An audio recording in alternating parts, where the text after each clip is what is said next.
Tonight on Debate Amongst Friends, Dolphins choose Cutler off of the couch. NFL preseason power rankings. There's a running back, a highest paid running back out there. NBA news, including Doc Rivers stepping down as president of operations. Knicks sign Michael Beasley, and Jordan shoots on LeBron versus Kobe. WWE and more starting now.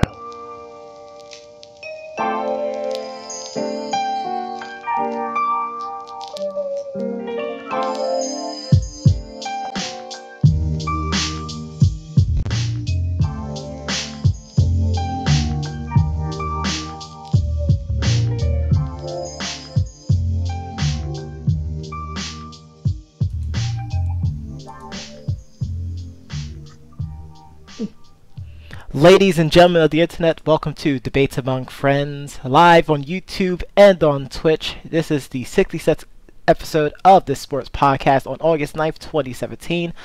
Thank you very much for joining us this Wednesday. I am your host, the Professor John Gotti, and always by my side, it's a full moon out there tonight, and we don't mean Charlotte, it's Doc Ocean. How you doing tonight, sir?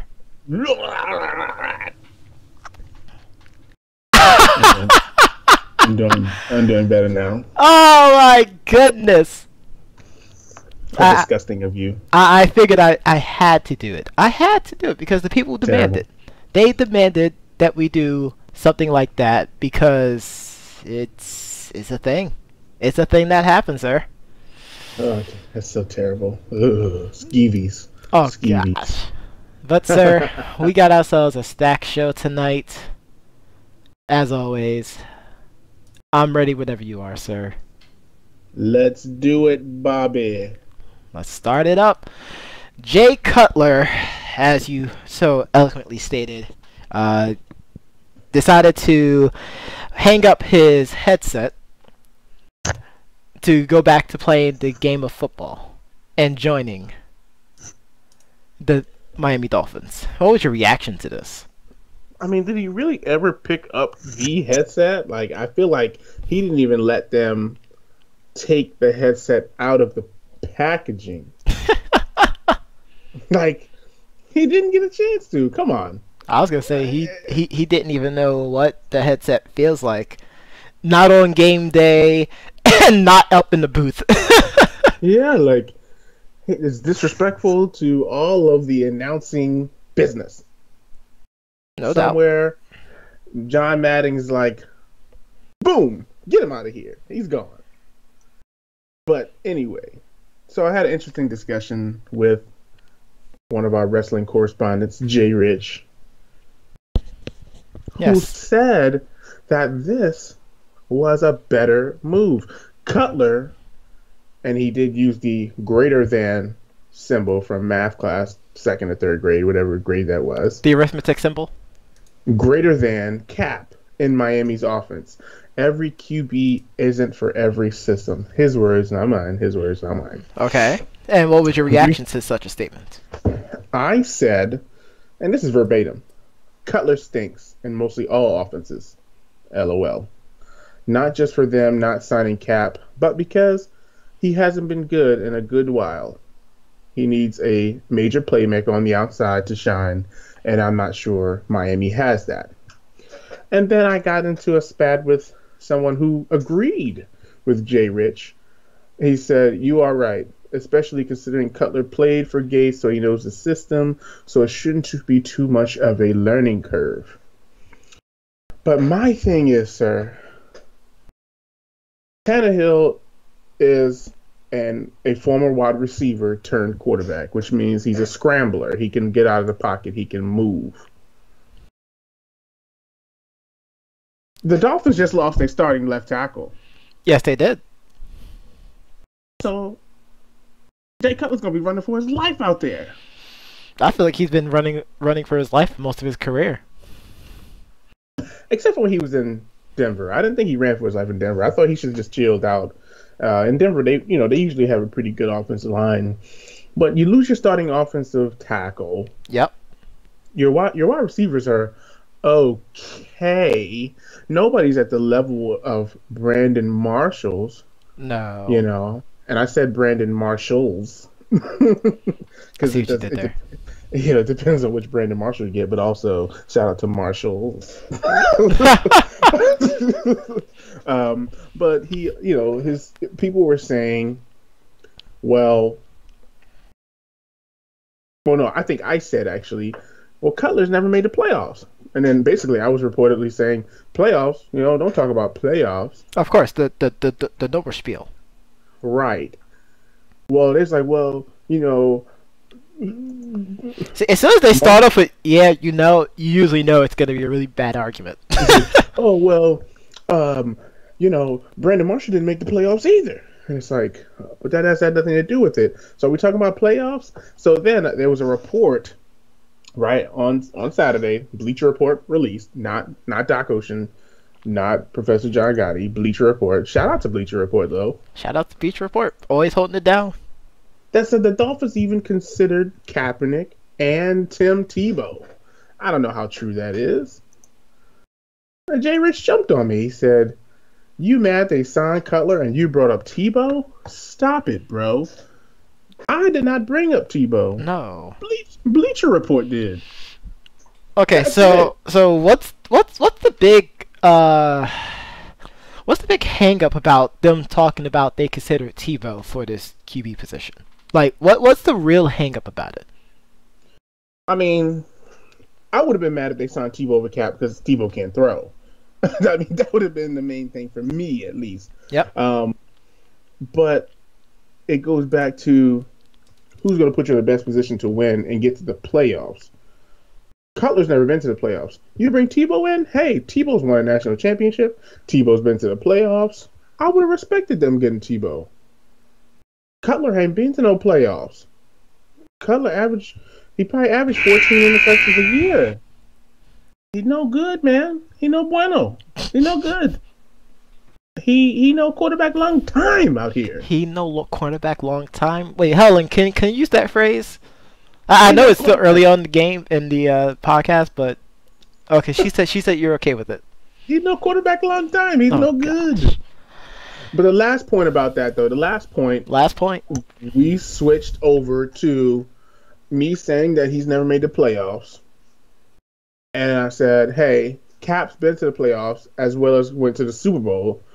And I'm like, also, not only just that, but Cap also had a better year than Cutler did his last year. And they took away, 40%, 50% of his offense. He lost a starting guard, his center, Crabtree, Frank Gore, gone. Defense, Bowman, Willis, all these guys gone.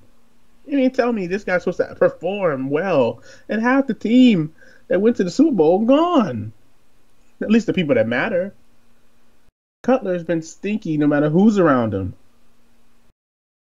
Take the garbage out. Take the garbage out. And with that, we're going to go into our next one because there's no way to top that. That's right there is a Doc Ocean exclusive phrasing right there. But our next subject is talking about the preseason power rankings that was released by Bleacher Report. I didn't know if you had a chance to look at it, but I did. I didn't read through it. I jumped straight to where I jumped straight to find out where your Bucks are. That's right. The rock having pie in the country. I can't believe you just went there. I'm so mad that you went there. I'm so mad that you went there. I'm sorry. Holy crap. I can't help it. I mean, did you want to start at the... No, let's start with number one. I mean, that's the one that, causes the most cash with all the drama.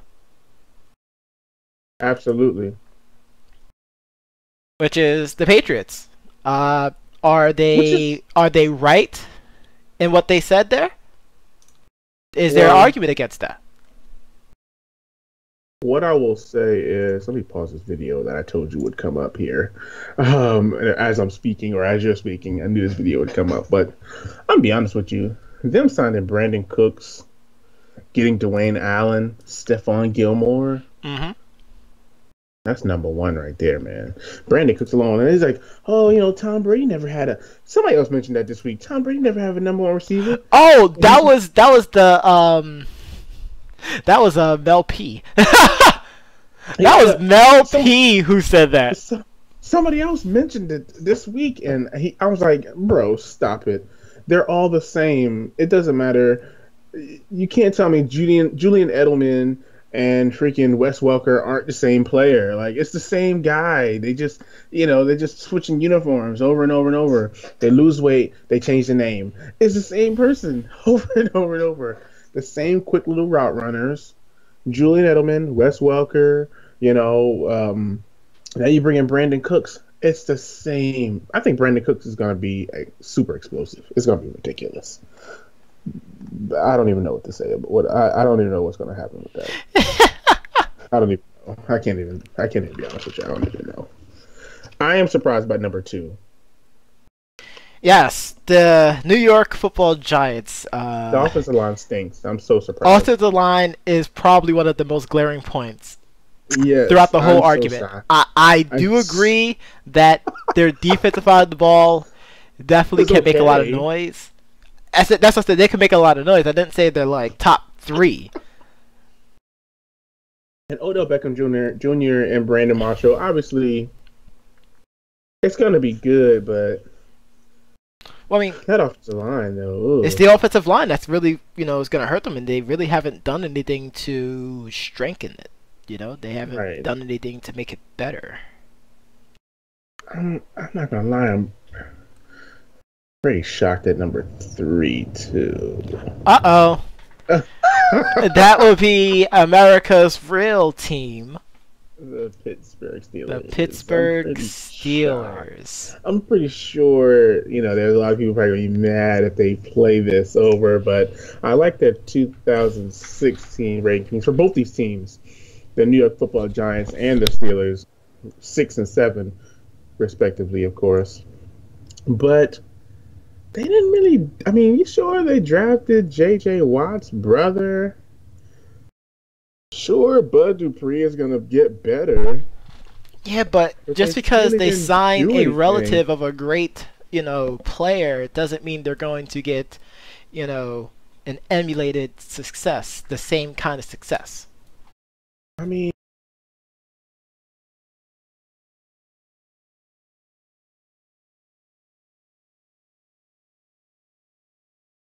and now with the topic we're going to talk about later, a running back getting signed. I mean, this is going to make the Steelers off season, the rest of it, hell. Because they're going to have to really pay that man. True that. Number 4, oh my God. J-Ray should be so mad at this. Because he thinks that the Raiders are going to be number 1 in the division. He thinks that they can beat the Chiefs, who are number 4. But their power ranking last year is number 3. And don't get us wrong. The Chiefs, great season team. You know it. Yep. I'm interested to see how they use Tyreek Hill this year and Kelsey. But did they really do anything? I guess that's why they kind of stayed put. No. They did nothing but hire Michael Vick. That was the most notable news.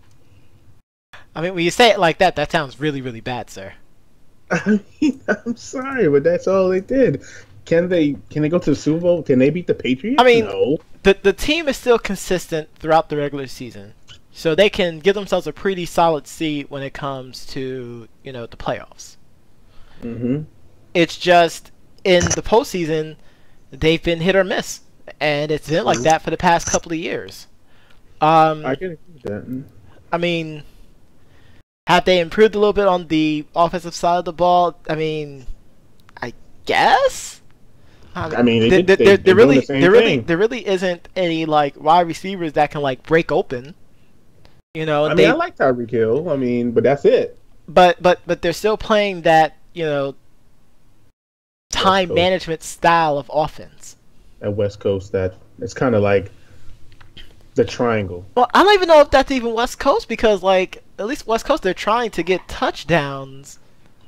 Well, West Coast offense is really short, short, short, and then every 8 to 10 plays, we might take a shot down the field. That's kind of how it works, I guess. I don't know. Because, I mean, think about it. I mean, I think in this West Coast, it's different from, like, when the 49ers did it, because I feel like the 49ers were, like, throwing all over the place back in the day. But Andy Reid, I mean, he really plays a Very passive. conservative passing game. Yeah. I'm curious about your take on the Falcons. They're going to go through the Super Bowl hangover. They're going to start off solid, but they're going to skid towards the end. The only reason I could be concerned is that they lost Kyle Shanahan as offense coordinator. Well, that's why I said, like, they're going to begin the season pretty strong because they're going to try to be like, hey, we don't care about Super Bowl hangovers. Yeah, we gave up a 25-point lead, blah, blah, blah. But, you know, towards the tail end of the season, that's when they're going to kind of do a nosedive. And, you know, this is the kind of division that you can't really fall behind in. No. 2 years ago, we could make that argument. The past 2 years, last year and this upcoming year, I really can't say that. Because, like, if you think about it, most of the division winners for the NFC South, they either ransacked the division or, you know, they completely stunk. Absolutely, I completely agree. But yeah, definitely. Definitely. Because we're going to get to the other team in your division. Let's get to the next team on the list. Absolutely. I'm sure the people are mad about this. All Cowboy Nation are not happy about this. I mean, don't you dare be sour. Doc Ocean, I actually agree with them. I think I would flip flop the Cowboys with the Giants on the strength of the offensive line, primarily. I even said, I think either yesterday or the day before yesterday, offensive line for the Cowboys is so good. You want to know how good they are? They're very good. They're the best. They're the best in football. But you want to know what kind of compliment I'm going to give them? Give them a compliment. They are so good that Trent Richardson could break for 1,000 yards.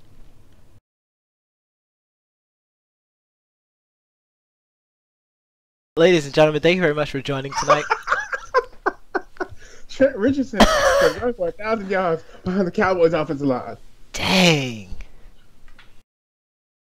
I can't disagree with that. Them boys are good. But I say that with, you know, heavy heart. Them boys are good. But I feel like Dallas isn't going to have the same, you know, breakout season. Just because, I mean, they lost a lot of people on defense. Yeah, and I don't know if they did enough on offense to make a push. And they also lost a pretty good lineman, even though they had, you know, reserves up the wazoo. But Chris, we're gonna go into an extra 10 minutes. Yeah. Maybe even.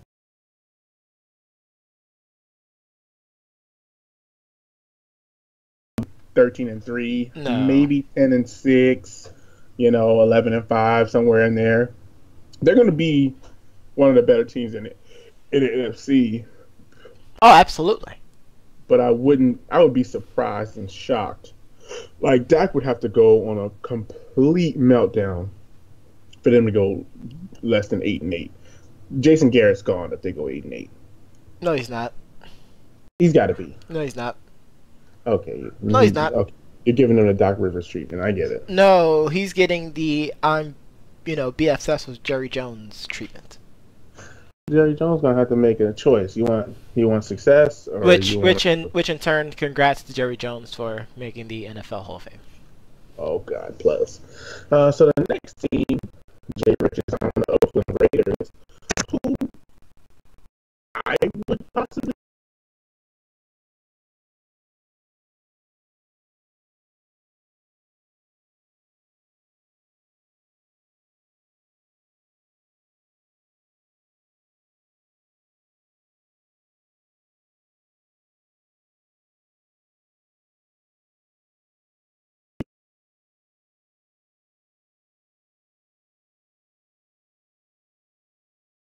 I mean, that's it. I don't really know what else to say. I mean, adding beast mode to the mix here. I think adding beast mode gives them and even Bleach Report said it, a huge boost in their running game. It takes a lot of pressure off of Carr. I completely agree with that. But with Amari Cooper and Crabtree on the outside, I mean, they're legit. They're a legit squad. Yeah, if their defense, which is pretty good, can keep balling, they might be back in the playoffs to compete against. And they hired John Pagano.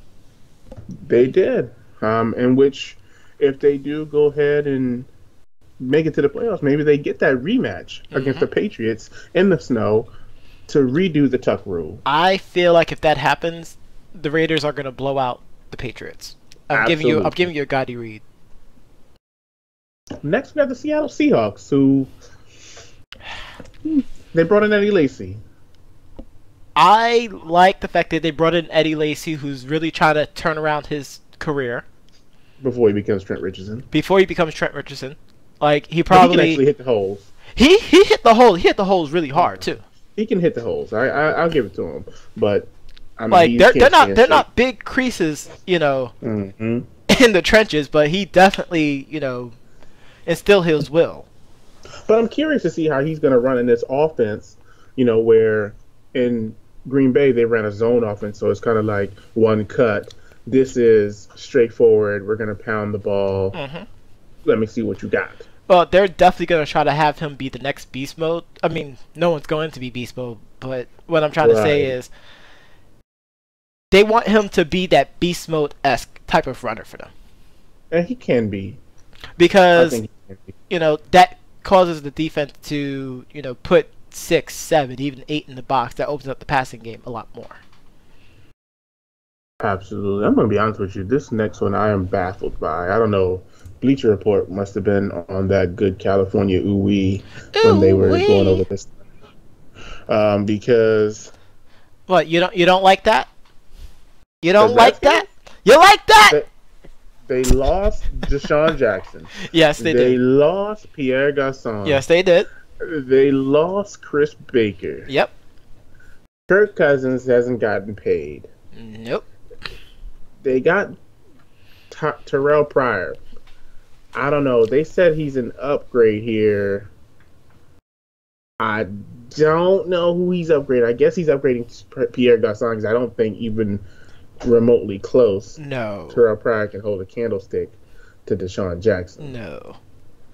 On the field and on the sideline. Oh my gosh, he did not just Ric Flair. I'm just saying.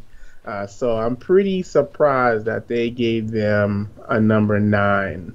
I believe that ranking as number 9 is not applicable for this team. I feel like they're going to be towards the back end at the end. I'm going to switch them later on. I think I'm going to find a team to switch them with, and we'll figure it out from there. Next is the Baltimore Ravens, who passed on Cap, another team that passed on Cap to sign a young quarterback from an arena league, I believe, or indoor league, however you want to say it. It was the indoor league, yep. And the question here, it says, does the Joe Flacco injury bother me? Sure. But not enough because you gave them number 10. I don't know. I mean, they do have Mike Wallace. They brought in Jeremy Maclin, who hasn't really done anything. I think you might have said that when he was released. I was pretty shocked. They have some pretty solid tight ends. But the quarterbacks win games. And they might not have one right now. Nope. I also believe they're gonna, I wouldn't say take a nosedive, but if their defense can step up, they can definitely make a lot of noise, and they can still be in that middle of the pack. I mean, unless Trent Dilfer's walking out of that tunnel, nope. I don't think it's happening. Nope, that ain't happening. Let's go to number 11. Number 11, a team that's always been teetering between being an okay team and being a really legit threat in the NFC, the Detroit Lions. I mean, they've gotten better on the offensive line. I feel like Matthew Stafford takes a lot of sacks, so bringing in Ricky Wagner and T.J. Lang is great. Amir Abdullah is going to be great. Um, I think this ranking is pretty good. Obviously, it's the same as they had last year. I like it. Um, it just really depends on how they are on defense. They just continue to lose big people, Hmm. and they have to continue to rebuild that. That's really it for the Lions. I mean, it's hard out here for a Lion. This next one, I'm pretty shocked at the Titans. Even though I've been reading this not to sleep on the Titans, but I'm not sure. They do have a pretty good defense I based on what feel I'm like the reading here. Titans are capable of being a sleeper team to make it into the playoffs. That's what people keep saying, and they did add Eric Decker and they drafted Corey Davis, which Yep. is big. But can Mariota get them the ball? I feel that's what hurt him is the fact that he really couldn't get the ball out there. And then there was an article I read that he can't throw to the right. What? Yeah, there's an article out there that broke down his stats and Wait, went over. are they trying to say that he's the Jeremy Lin of the NFL? I mean, it was pretty rough. They were like, he throws great to the left, he goes right over the middle, but when he throws to the right, he oversteps his passes or something like that with his footwork. He has a hard time throwing to the right. So I mean, that's something to keep a lookout for. But at number 12, maybe.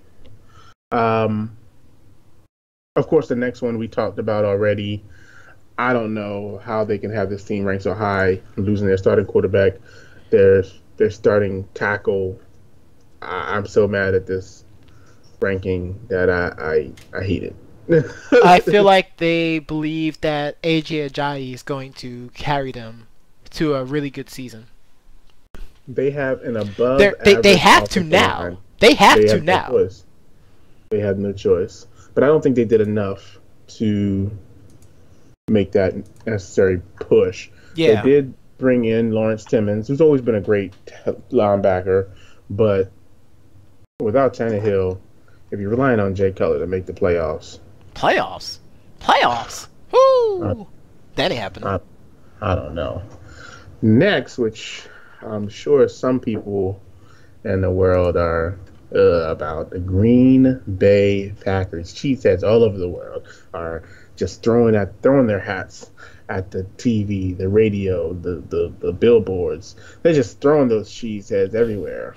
I mean, but is that hate um, justified though? It's not, because they lost a lot of people. They lost two of their best offensive linemen. It says it right here, T.J. Lang and J.C. Treader. Yep. They lost Eddie Lacy. They're good with that. I mean, it doesn't matter who's back there running the ball. No. I feel like I think they put a wide receiver back there last year, and it was fine. Like, give Aaron Rodgers the ball, and it's They did okay. put him. They put Ty Montgomery back there, I believe. And he did okay. I thought he did okay. In this system, Guessing you got to go I'm not another sure. 10. Chris, we're almost finished. I promise. Maybe we'll just No, we're start. not. Maybe we'll just go. Maybe we'll just go to.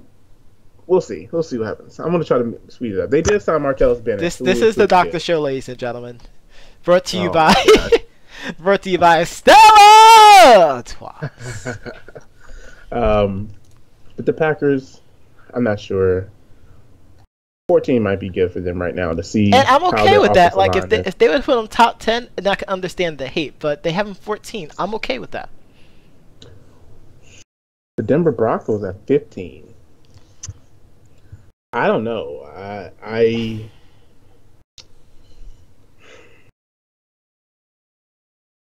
I don't think they're going to.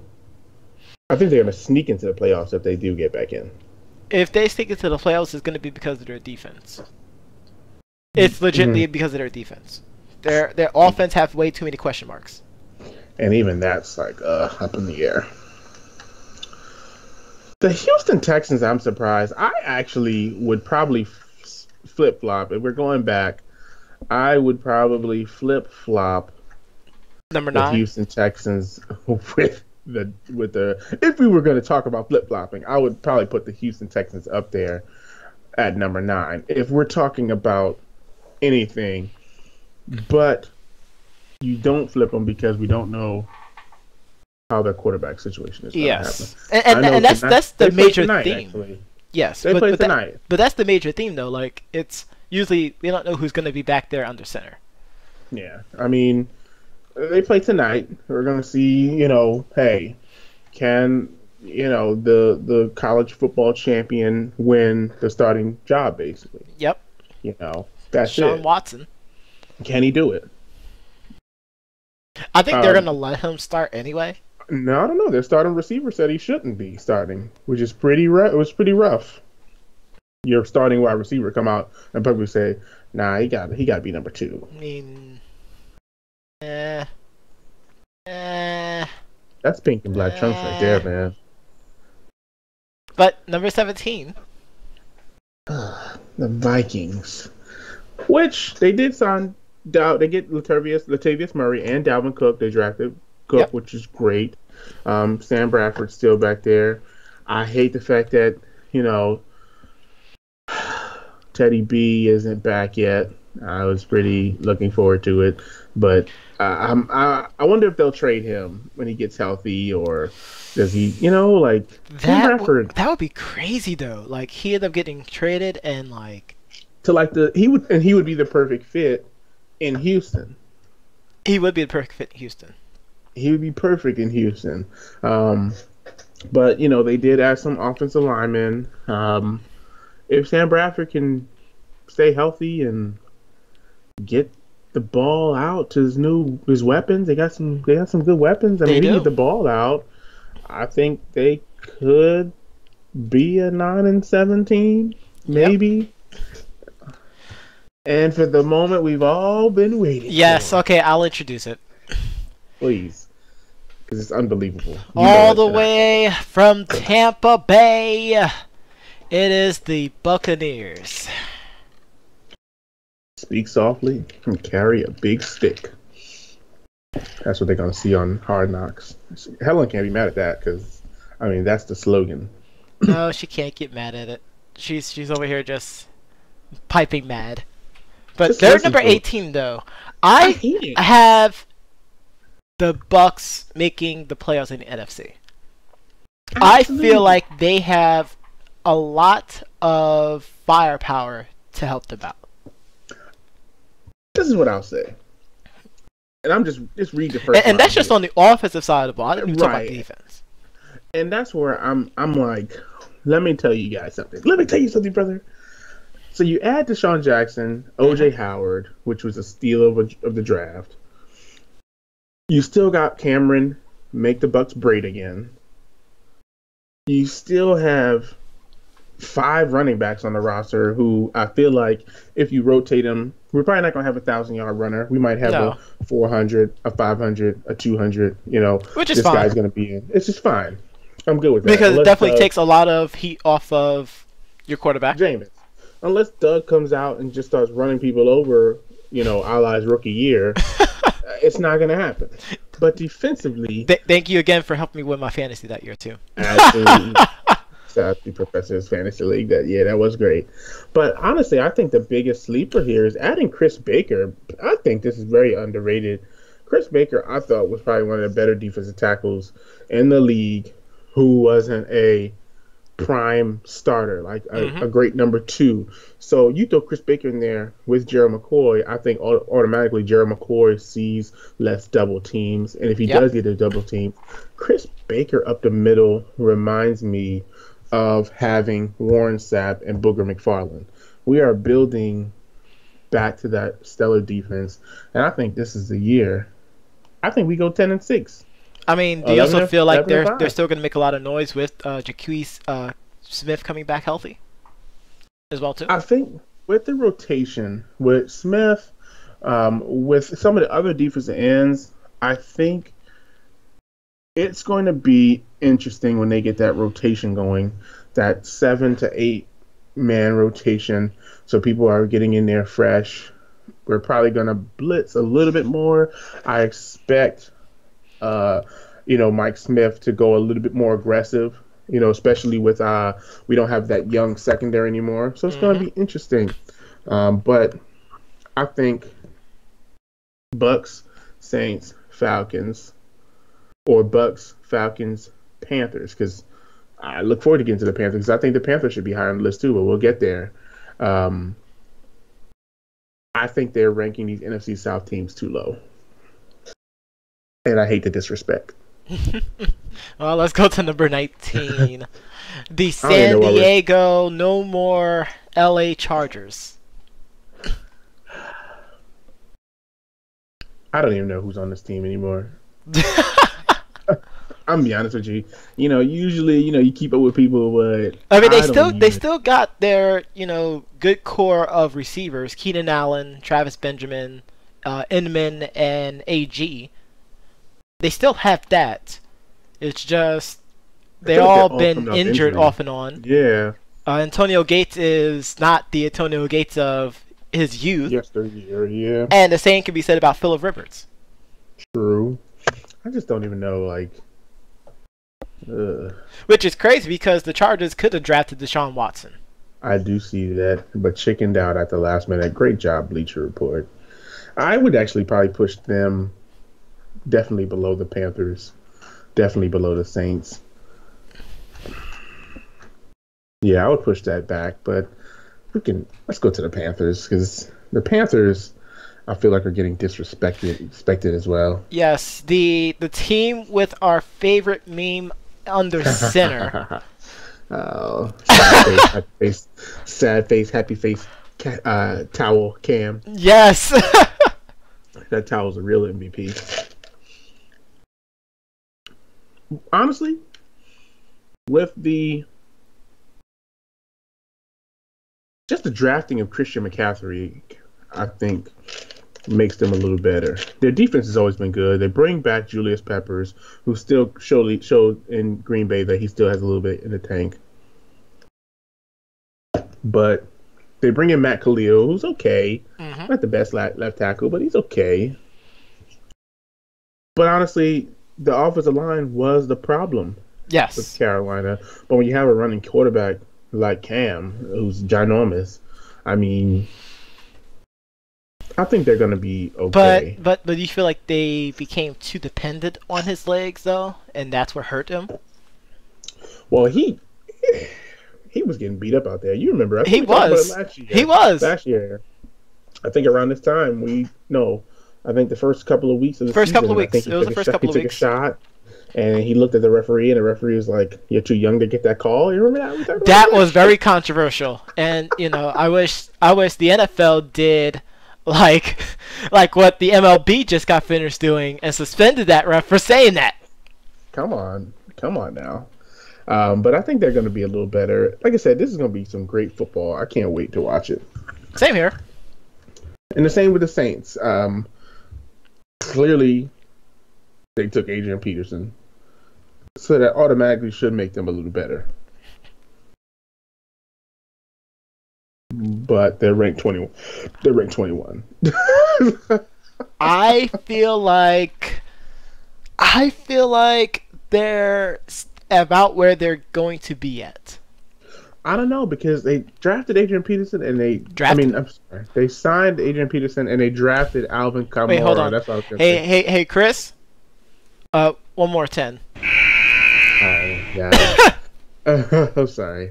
So they're gonna be great running the ball, and this will take the pressure off of Drew Brees, who's not throwing as sharply as he used to. Yes.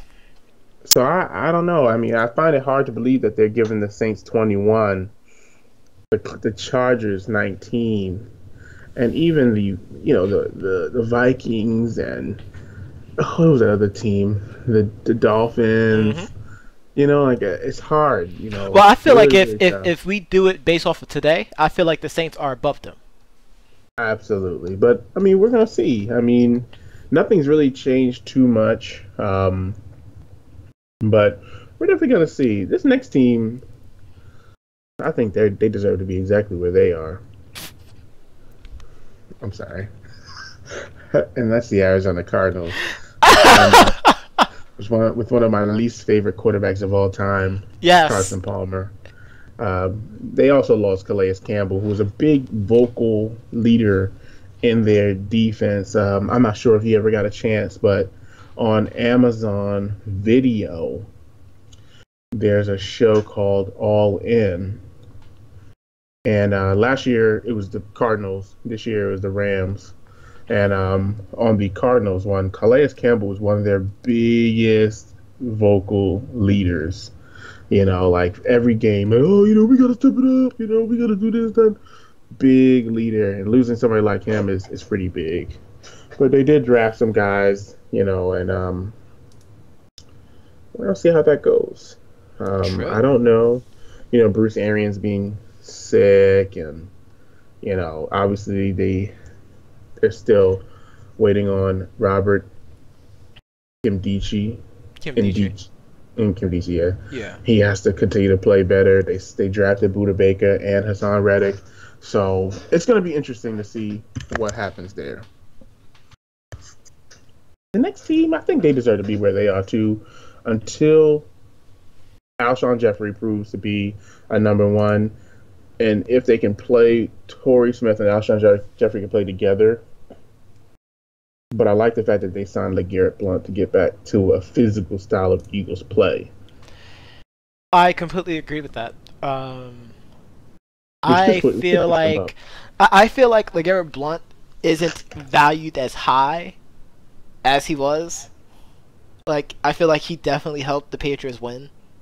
Absolutely. He had some great games for the Patriots. Like, great games. And it's disrespectful for them to play him out like that just because he punched somebody in the face a couple years ago.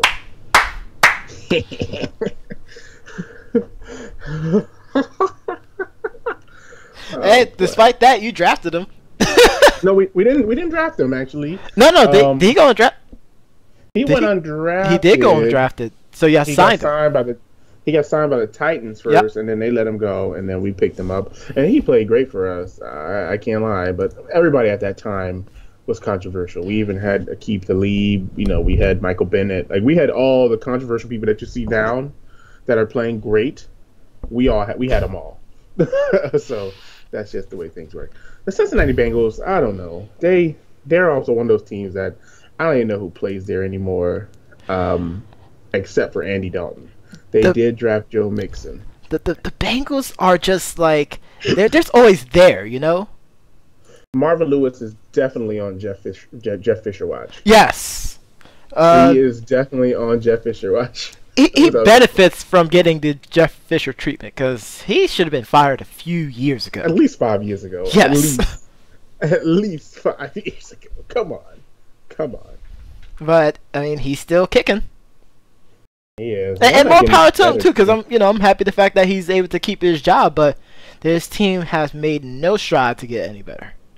I don't think they've gotten any better either. I don't know. He's got to be on.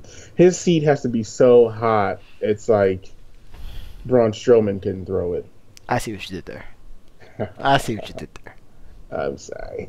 Next is the Buffalo Bills, and folks, hold on, we're getting there. Buffalo Bills. They get a new coach, Sean McDermott.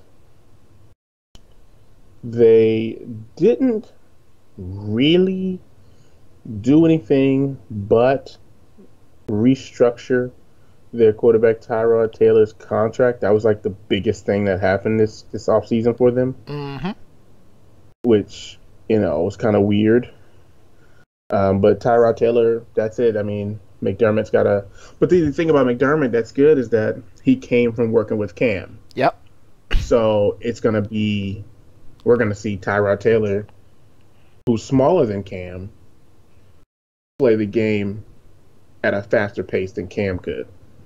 So I'm interested to see what happens. And LaShawn McCoy, I don't think the Panthers, even with some of the running backs that they've had, I don't think McDermott's ever had a running back like McCoy. Yes. I mean, I like the Panthers running backs, but I don't. McCoy is just something special, of course. Oh God, the Indianapolis Colts. Can I get a plus? To use the phrase, they're highly overrated. I don't even And, know. and, and, and it's more because of how they're structuring the franchise around Andrew Luck than it really is about Andrew Luck. It worked for Peyton Manning. Yes. It worked, but I think Jay Rich said, I don't think Andrew Luck's that good. What do you? I mean, what do you think about this statement? Andrew Luck is only good because RG3 is so terrible. Andrew Luck is only good because RG3 is terrible. Because they went 1-2. That's the only reason. I mean, no. Isn't that terrible? I feel like that's a highly far-fetched statement. Where's the where's the facts behind it? I mean, other if you could pull up the stats, yeah, whatever. But RG3 got injured. He did. You know, from season 3. And that was the argument I had. I said RG3, number one, needs to cut his braids. I hated those braids. I thought it was always stupid on him. He looks like the extra Williams sister that doesn't exist. But RG3, they had a pretty good offensive line in Washington. Mm-hmm. I just feel like the plays they were calling just weren't good. And that's another story. If he ever gets signed again, probably not. But I just think that Andrew Luck, I don't know. I don't think he's working out as good as the Colts hoped he would. I feel like once they realize, hey, we really need to protect our quarterback, that's when you can finally see him becoming way better. I feel like they're still structuring it based off if, you know, Andrew Luck is Peyton Manning, which he's not. Me personally, if I'm running a franchise, like if I took over the Cleveland Browns today, because that's the only team I could take over and think I can make them better.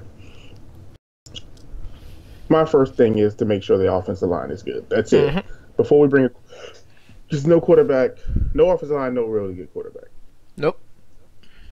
And that goes on with the Jacksonville Jaguars, who are next.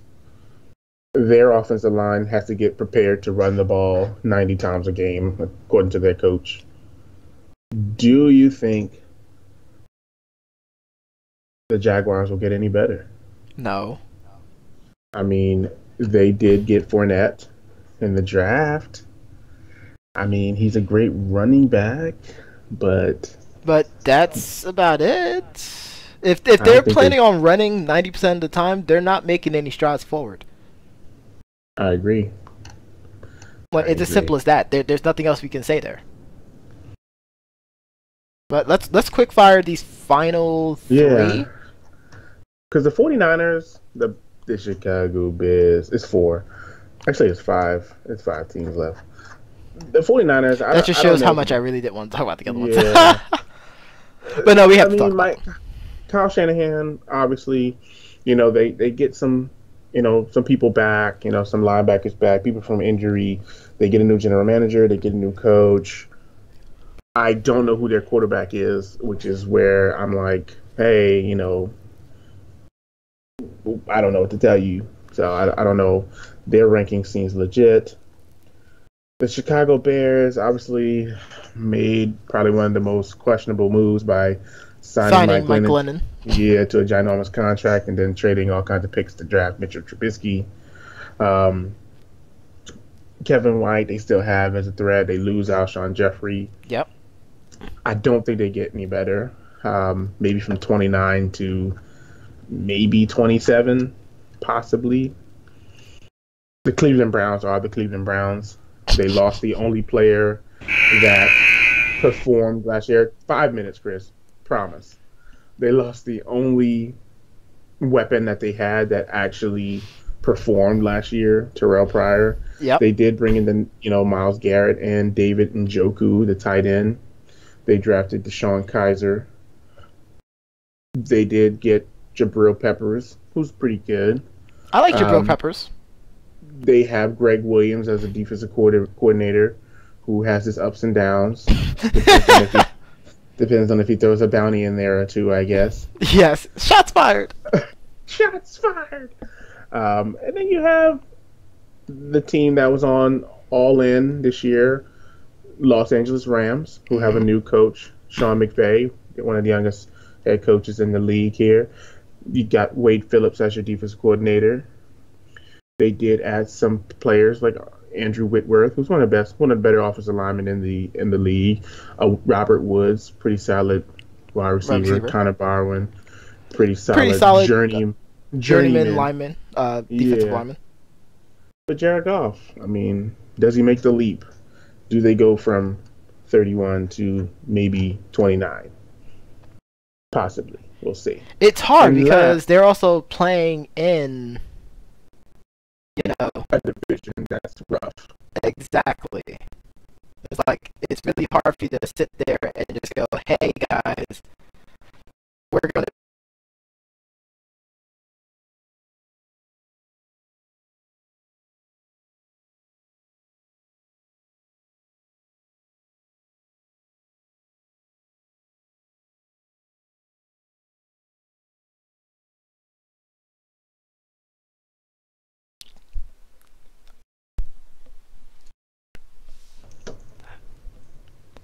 it's really hard for them to make that claim. It is. It's hard for them to say that they're going to be like the top two in that division. It's really tough to get out of that division. Yeah, they're not. I mean, only way they'll get over it is, of course, the 49ers stink. So, but, you still have to go through the Seahawks and Cardinals, I believe it is. And last, the New York Jets, who... The Jets. Jets. Let Brandon Marshall walk. They got rid of Eric Decker. Offensive line, running back, Josh McCown. The defense is okay with like Muhammad Wilkerson, Leonard Williams, and our story last week, Jamal Adams. Yep. But offensively, unless Josh McCown goes back to that Bears Josh McCown we had a couple years ago, which isn't going to happen. And I guess they lost Quincy Enunwa, so I don't even know who he's thrown to. I don't know. I have no clue. It just doesn't make sense, and I feel like they're going to stay that way as 31 for 30, at least one 32. More. Yeah, 32. I don't think they're moving. Unless, again, Josh McCown goes back to that Chicago Bears. Josh McCown, he played great. Sure. But other than that, not happening. The Jets who we say they were. And we're not going to let them off the hook. Hilarious. So, we finally got past it, Chris. You can, No, we got to finish up the segment. Stop staring at me. Oh, goodness. After what happened last night with the sergeant, aka the Duke, just going in on Chris the entire show. Hilarious. Which is probably the funniest. I don't think he's pulling any punches tonight. Hilarious. That's so funny. Like, the Duke made him cry. He made him cry. Not the Duke. DK. Oh, gosh. Sorry. But I'm looking forward to this season. We do have some preseason action happening right now. Yeah, I just got the ticker that Joe Webb just threw a 50-yard bomb, which I'm glad Joe Webb is back at playing quarterback. Mm-hmm. Because I hated the fact that he had to play wide receiver for so long. I really hated it because he's a pretty good quarterback. So I'm pretty happy about that. Pretty darn happy about that. It doesn't really help out that he's a 1986 baby. Shoutouts. But now we can go to our next subject. That's actually wonderful. Oh, goodness. So we have new beginnings and sad endings here. There is a running back who got paid. No, it wasn't Le'Veon Bell. Nope. but a Devontae Freeman re-signing, which I'm sure that Machiavelli himself is somewhere just celebrating with his Falcons re-signing this running back out of Florida State. $41.25 million. Which includes a $15 million sign-in bonus. $22 million guaranteed. I think that's pretty good. He's a good back. I don't have any problem with it. I like it. Chicken parm. I'm okay with it, but in retrospect, we have to think about how that's going to waterfall down for LaShawn McCoy. Sorry, Le'Veon Bell. I mean, LaShawn McCoy too, though. Yeah. Le'Veon Bell, LaShawn McCoy. I mean, in the future, Zeke, if he can stay out of trouble. I mean, come on. It's definitely gonna spill over. I'm interested. You think about it, because the last person to really get paid was Adrian Peterson, and then that was a trickle down effect. But Devontae Freeman, come on, you can't say, "Hey, Le'Veon Bell, we're gonna pay you less than Devontae Freeman." You can't do that. He's gonna walk. He's gonna come to Tampa. Of course. Because everybody comes to Tampa. Of course, just like how everyone goes to Houston. That's right. The Rock haven't pie in the country again. You get it. Oh gosh. But on the sad ending portion, Vince Wilfork calls it quits. No more overalls at summer camp. Yep. Belly rolls. I'm sorry. He does that. Again, that's one of those shows. I think they were on Hard Knocks, and he was out there with his overalls, no clothes underneath. It's ridiculous. Because they're in Texas, of course. And as you well know, it's balls hot. I don't know if I can say that, but I did already. So he was sitting there in barbecue in like boots and overalls, and now he retires, which I think he probably had another year or two left. This just goes back to the conversation we had last year where people are just leaving. Mm-hmm. So I wonder if there's something else going on, because even here it says Wilfork told reporters he feels physically fine, but didn't think he can handle the mental stress of another NFL season. And that says a lot. That says a lot, man. The mental stress. Yes. The mental. And I wonder if that's the key to all the other retirements. Well, that, and you also think about just the contracts too. Like, they probably feel like they're not getting paid as much either. Like, after a while, it's like the monetary lackluster satisfaction leads to a lot of the mental anguish that they're going through, along with the physical anguish that they're going through. True. But I mean, I'm just interested, because like I said, it's always interesting to see guys retire when they still have something left, and then they come back. Mm-hmm.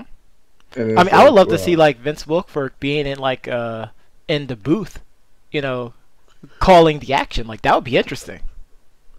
I could see him going on ESPN, similar to some of the other guys. Some of those other guys that did make it to the to the commentating or being an analyst. I could see that happening, because Vince is a pretty nice guy based on everything that I've seen. We're gonna definitely see. Absolutely. We're gonna definitely see. But wow, you brought the mood down. We're talking about Devontae Freeman getting paid, and now we brought it down. Just talking about just mental, monetary anguish and physical anguish that the players going through that leads to a lot of retirements. I mean, that's kind of that's basically where we were last week, though. I mean, people retiring, and you're like, what the heck, and then people are getting hurt, Cap's not getting signed. I mean, the world's going crazy. No, it's not. It's doing exactly as it's supposed to. It's supposed to. And now it's up to us to either make it better or continue the same trend. So I know we got just how many minutes we got on this topic here? It's done. All right. Just wanted to make sure because I was going to pose another question. As I didn't want Chris to say anything crazy to me. So, I mean, if you got the question, ask it right now before we go into the NBA. We're about to go into the NBA, so this is a good stopping point. Ask the question. I was just going to say, what do you think about people talking about boycotting the NFL? I mean, it's just so many people in the world, I'm going to say something that's going to be controversial. That people are not going to be happy with. Hopefully it's not too. If people really wanted to boycott the NFL, they would have done so years ago. I agree.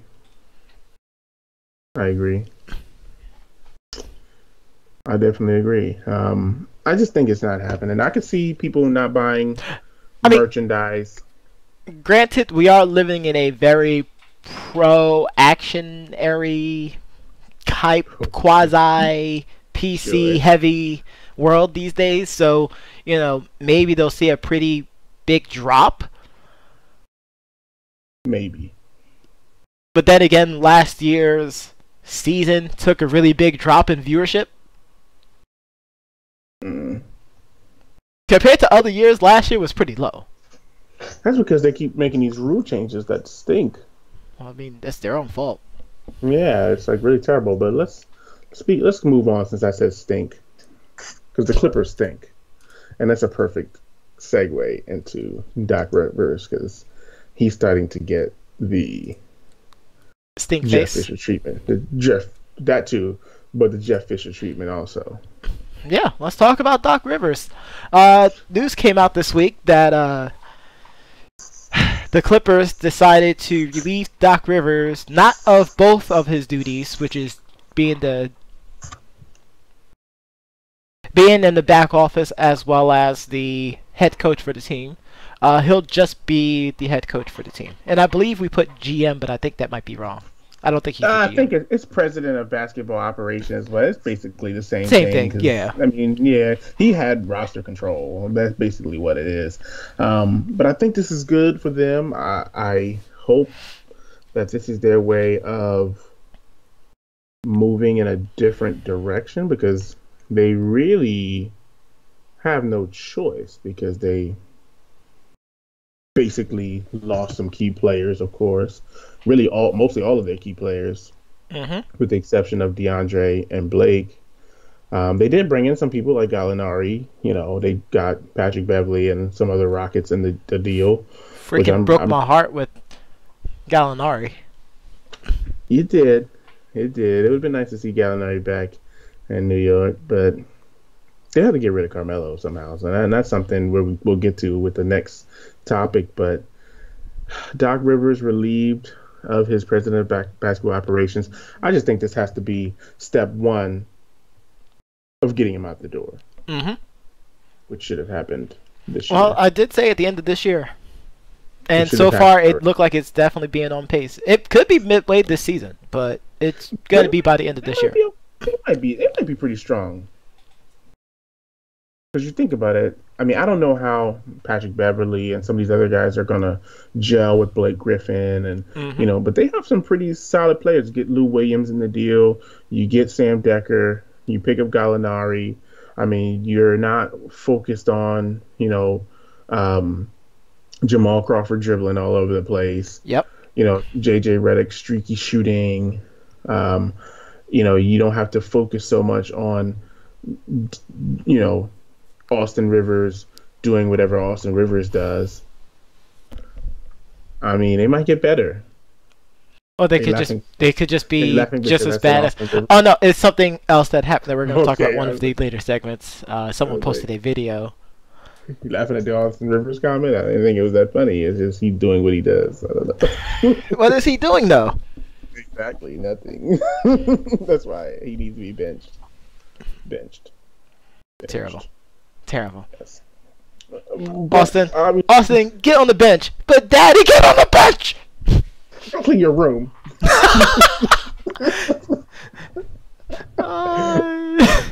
We're in a professional basketball game. I don't care. Go clean your room. Go clean the locker room. Spick and span. But the Knicks made the news. They They did. signed Michael Beasley, who is a pretty good backup small forward slash power forward. He can play that stretch role. If they do trade Carmelo, he's somebody that can play 20 to 25 minutes and actually score buckets. I feel like if he can get the outside of the court issues settled, Mm. he could be a great asset for the Knicks. And being in New York is rough. Yes. But they're in such turmoil right now. It's like, ugh. That's the thing about the Knicks. There's so much going on. It's like whenever I get excited about news like this, and I'm like, okay, we can potentially do something. Either A, they don't play the freaking person, or they don't play Right. them enough, or they get themselves involved in the New York lifestyle and become a tabula cephalosha and get into altercation with like a police officer or something. And I'm just using that as an example of, you shouldn't be out there, galvanizing or doing whatever. And I understand that it's stressful. You want to be able to, release some of the stress or whatnot by just hanging out and chilling at a club, but like just don't do stuff like that. Absolutely. I agree. I'm looking forward to seeing how the Knicks do this. If they trade Melo, it gives them an opportunity to use some of their young players, like you always say, but they Let still have the young men play. But they still have some veteran presence. Mm-hmm. And he's not like a super veteran, but I mean, even at 28, I think he gives them something. Yes. I mean, he averaged 9 and 3, 16 minutes. So you give him 20, 25 minutes, he'll probably get you 12, 14, and maybe 6. I think that's good. He can make some noise for us. Yeah, he can shoot the 3. He can drive the lane. I think he's a pretty solid 6-man to potential starting option. Yep. Depending on who plays.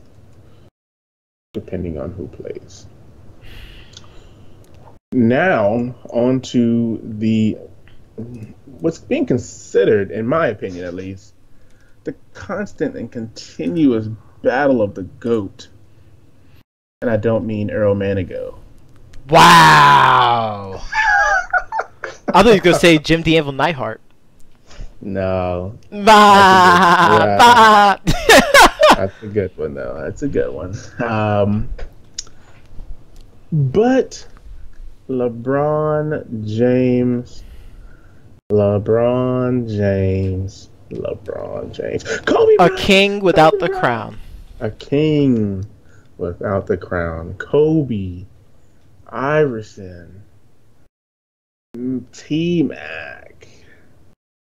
I mean, so many names come up. Who's the next Jordan? Oh, we don't know. Oh, LeBron says he's not MJ. He's LJ.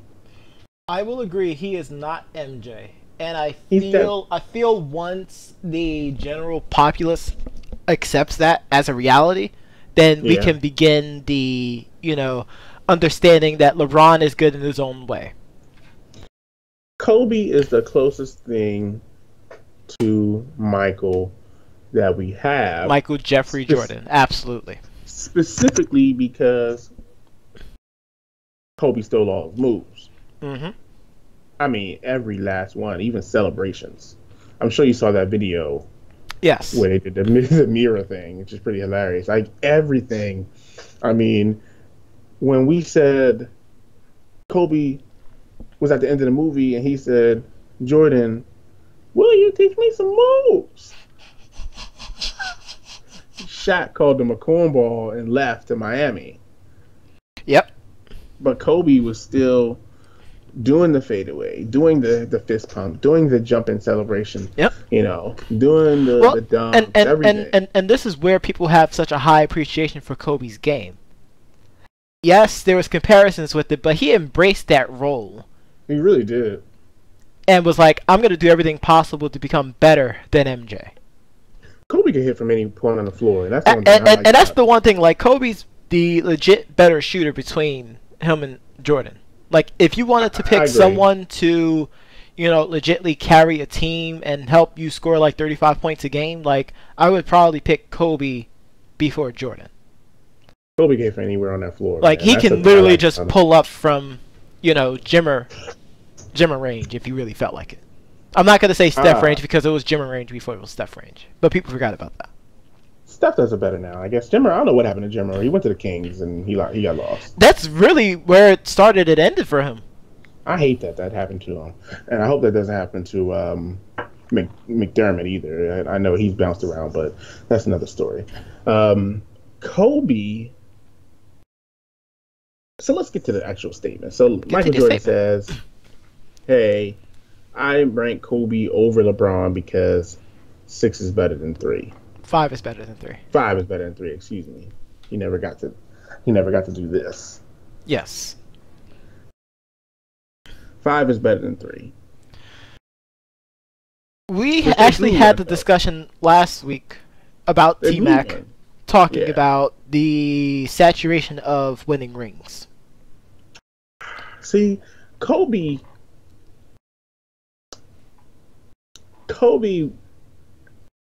I feel like Kobe and Jordan beat way better people, but way better teams for their rings than LeBron James. The only team that LeBron James beat that were better were the Spurs and last year's Warriors.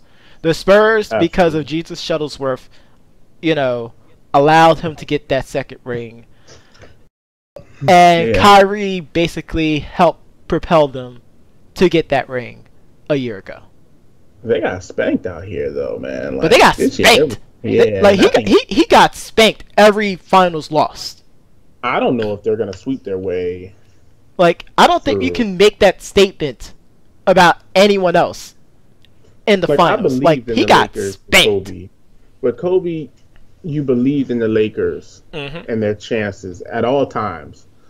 But even with LeBron, and I don't even think Kobe was in the business of making people around him better. Nope.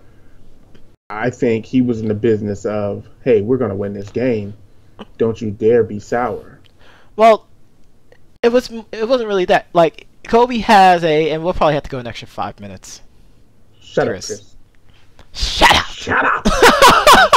You want to dance? Well, you better stand back. But no, 5 more minutes.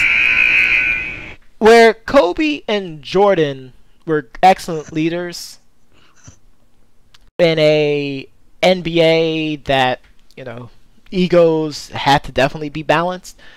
Absolutely. They're saying, I want to win this game. Either you're with me or you're against me. And I don't care if you're my team. I don't care how long you've been on this team, even before I got here. I'm here to win. If you're not going to contribute to that, then get the F out of my locker room. But you can't say that because LeBron's mentality is LeBron maniacs will come back. God?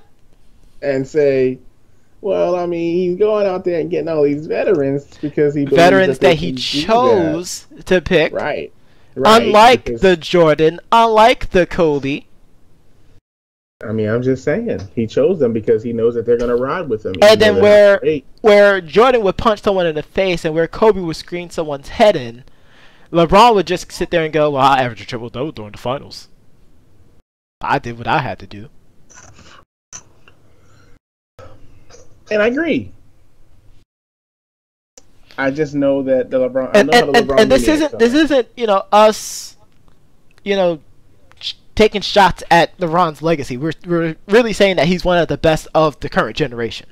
Like, his legacy has been tarnished for a while because of his actions. These other people didn't do. Yes. It's his actions. Like he keeps being very passive aggressive in his approach to everything, and it rubs people the wrong way. If he stays in Cleveland his whole career. And granted, I don't think he had to stay in Cleveland his whole career, but if he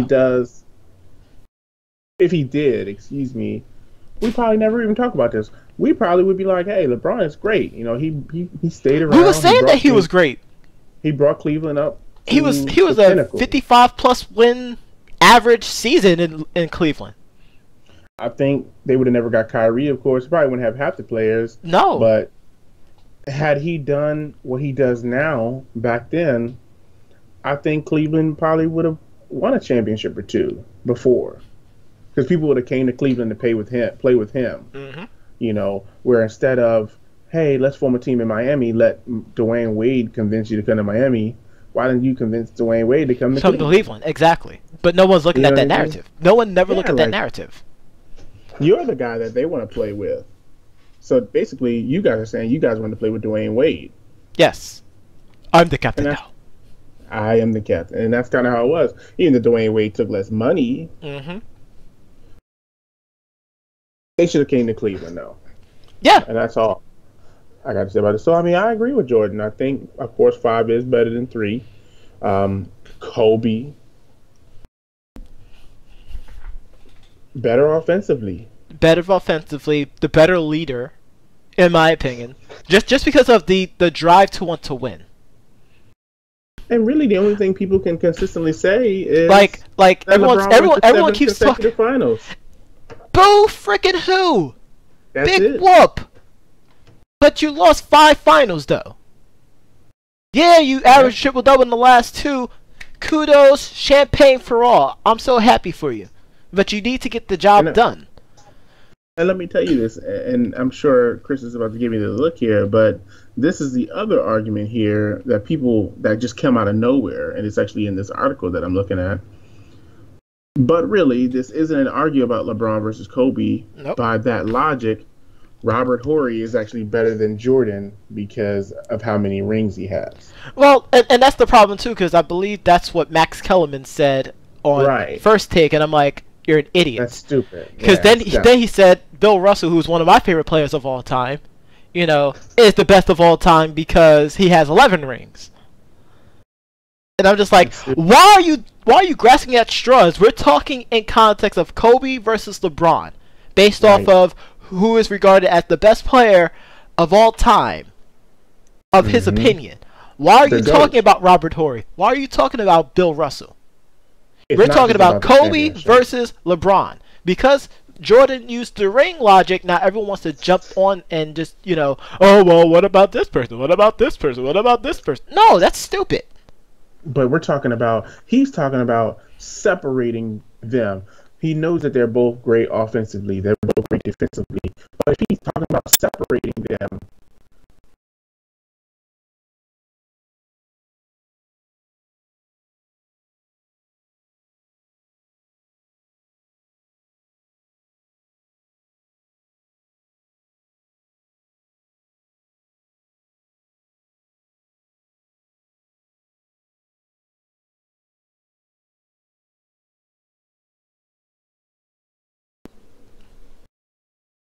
yeah, but I mean, ultimately, that's where it comes down to. I mean, we know they're good offensively, we know they're good defensively, but at the end of the day, Jordan said, hey, I'm not going to talk about their skills. We know they're good. They're NBA players. They should be good. They're at the top of their game.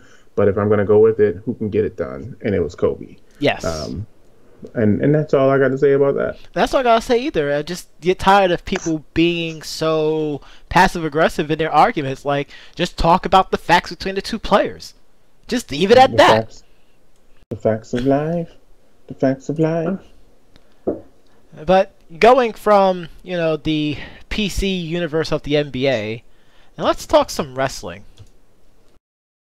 Yeah. So, I mean, it's a lot happened. There's quite a bit that happened. A lot happened, but a lot didn't happen. I see what you did there. Of course, we know about the backstage antics going on with, let's say, Enzo Amore. And obviously, they're punishing him like crazy. Yes. So, of course, the show... Oh, my goodness. I'm sorry. I keep getting these videos that just keep popping up when I'm in the middle of my conversation. Chris, you are killing me. This is not a good week for Chris. I'm just going to start off with that.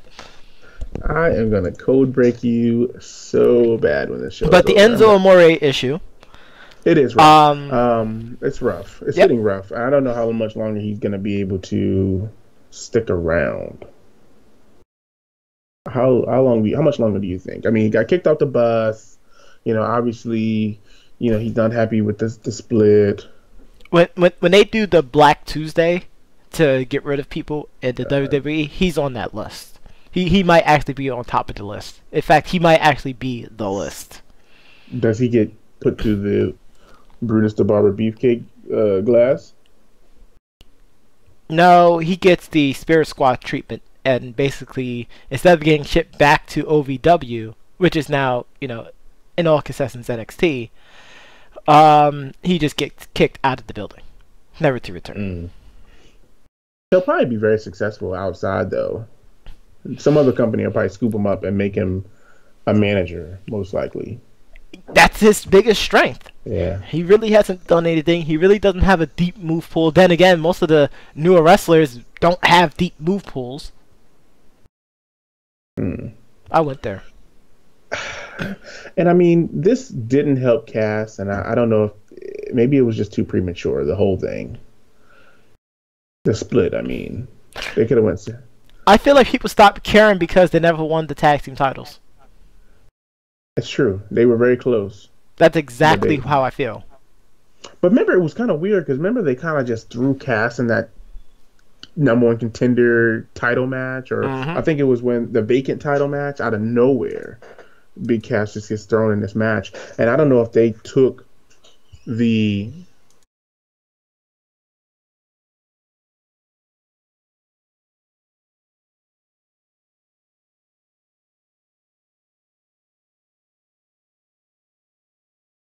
but then again, it was months too late.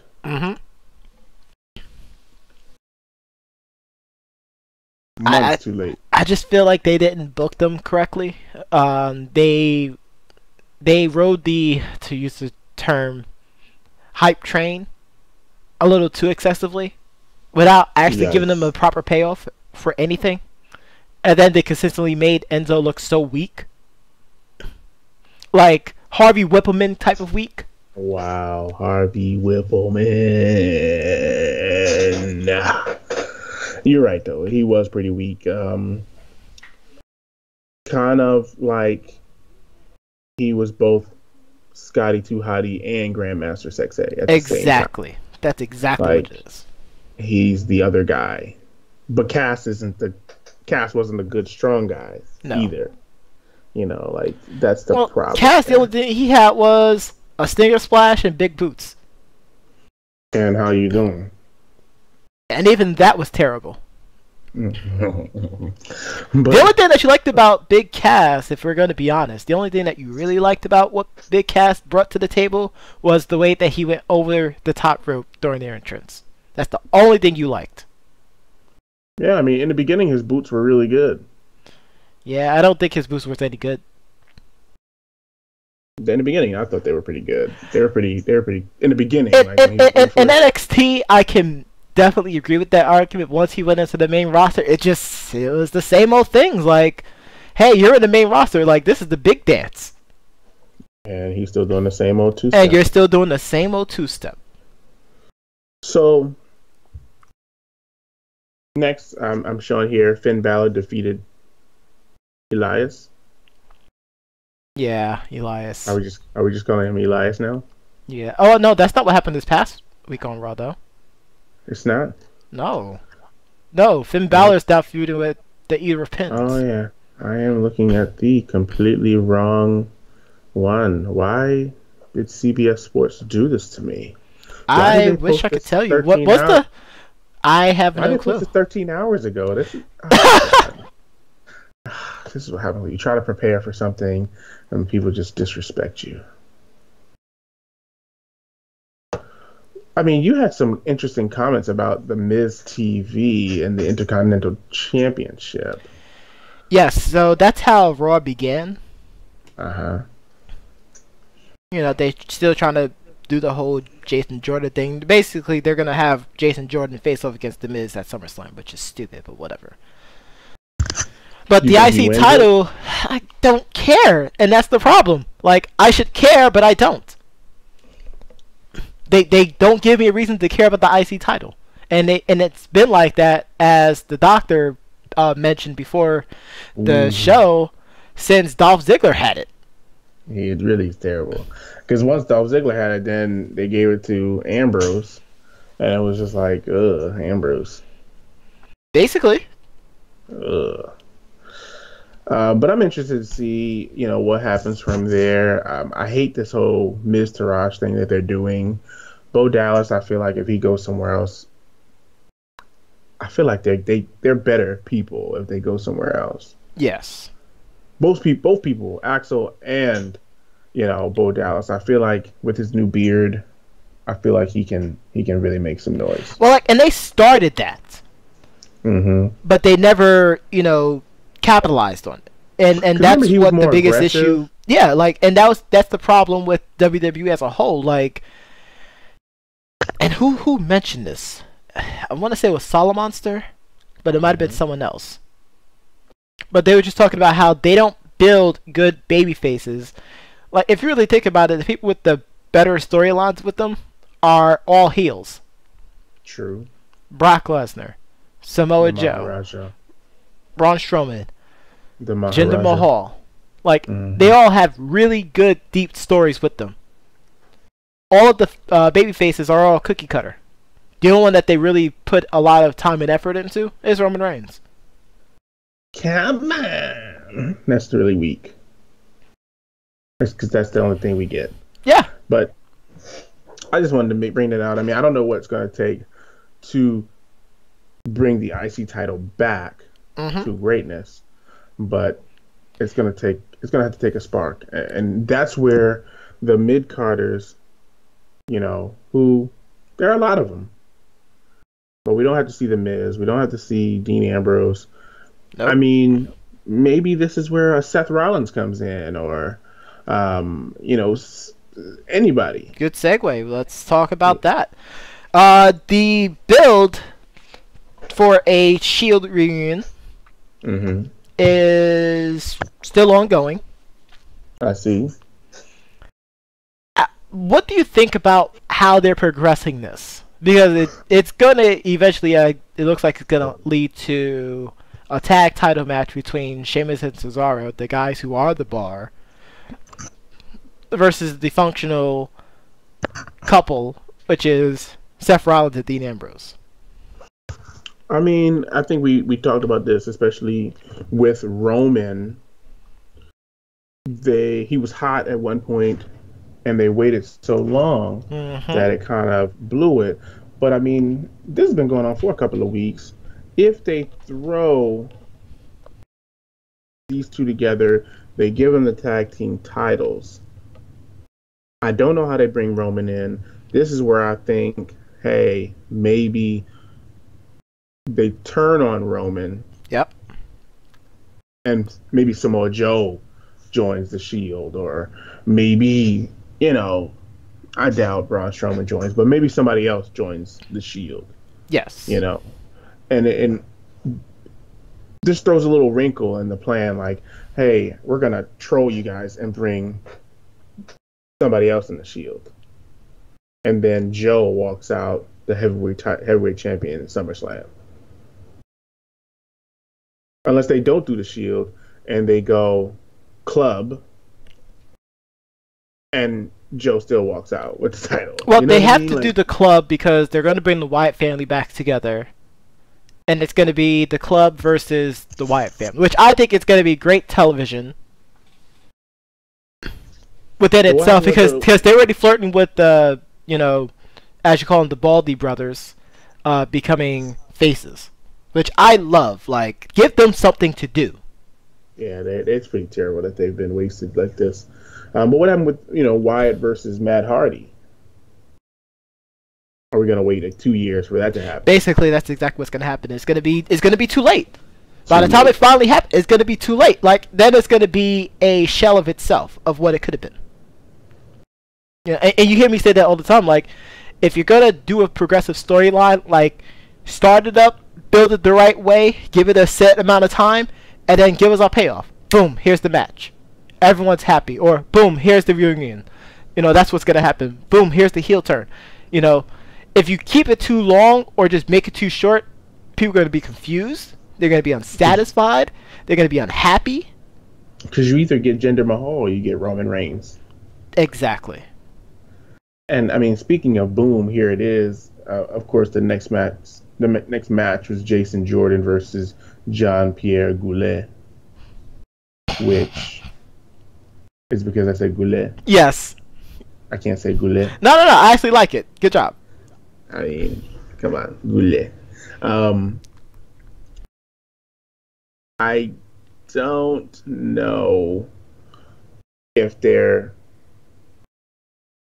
I don't know. This is another one of those things where it's like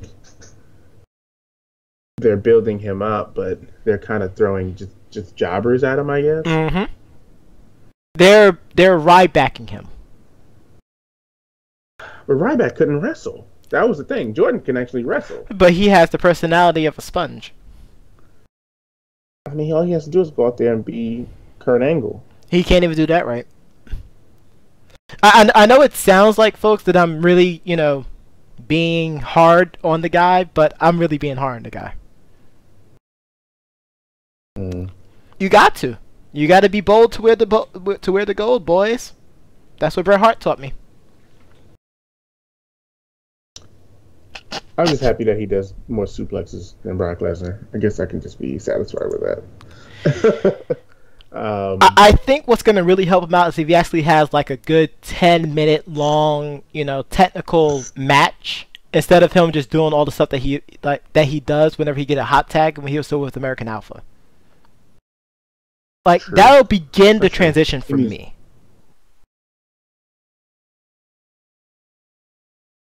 That'll begin the transition for me.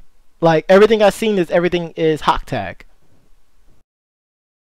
To me, where I look for in a wrestler, and this is where I like Corbin, this is where I like where Braun is going, is how you get beat up. Yes. Like, can you take a beating for 5 minutes? Like, that's where John Cena comes in, because John Cena can take a beating. It's just his comeback is always Hogan-esque, Ultimate Warrior-esque. Yeah, it's always, shoulder tackle, you can't see me, AA. Like that. It's always the same way. But that's another story here. Next, we have it's Bayley's injury. Your girl. I mean, we're not going to see any Bayley to bellies anytime soon. How do you feel about that? I guess that's what you get when you throw somebody in a terrible storyline. That's what you get when you put them against people who can't wrestle. I mean, you went there. I'm giving them no quarters. I mean, is this her fault or is this, her opponent's fault? I didn't see it. I can't even lie to you. I did not see it. So you let me know.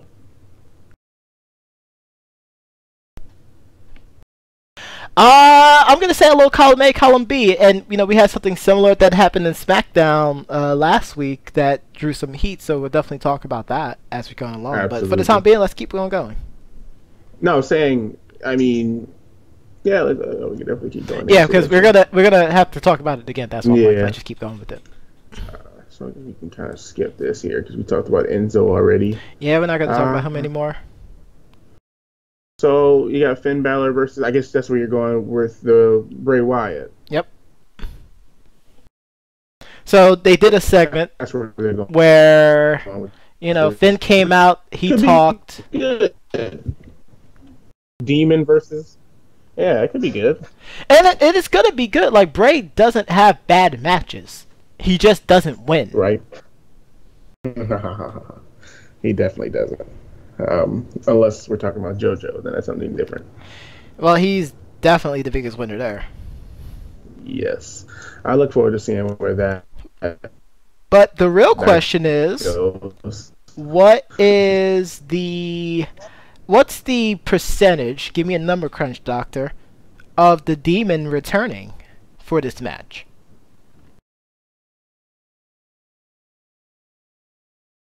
100%. 100%. That's 100%. Yes, come on. There's no way he won't. It'd be crazy not to. I agree. I'm going to say 90%. I'm going to leave that 10% open. Mm-hmm. because I don't think they're going to try to book it as a really high marquee matchup. And he only really does it for like high marquee matchups, like championship matchups. And for him to waste it on Bray See, Wyatt, who, last notable win was against who? his championship win. Yep. Yeah, his championship win. I mean, and then we had the last man standing match, which has probably the best meme of 2017, which is what I was laughing about. So, during the match, Braun Strowman elated and electrified the crowd by hitting Roman Reigns with an airborne office chair in the face. I mean, it's kind of what I was saying earlier about, Marvin Lewis being on the hot seat so bad. Even Braun can't throw it. I see what you did there. But I mean, it's interesting though. I mean, like I said, Braun is getting better. I think all of them are getting better. The big guys, for the most part, except for Big Cass. But when you look at Braun, when you look at Braun, you look at Corbin, the guys who are supposed to be growing are, as long as they don't do anything to get in the way, basically get in the way, kind of messing things up with Vince, I think they'll get the push. I can agree with that.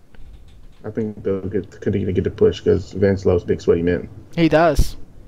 So I think we'll be good. Well, let's transition over into SmackDown. Absolutely. I mean, obviously your favorite moment was the women's match between Lana and Charlotte. And that's the show, ladies and gentlemen.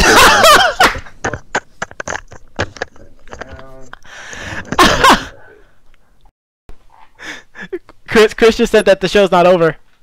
Wait, Doctor, come back. Come back. We want... That was such a terrible... Stone Cold, come back.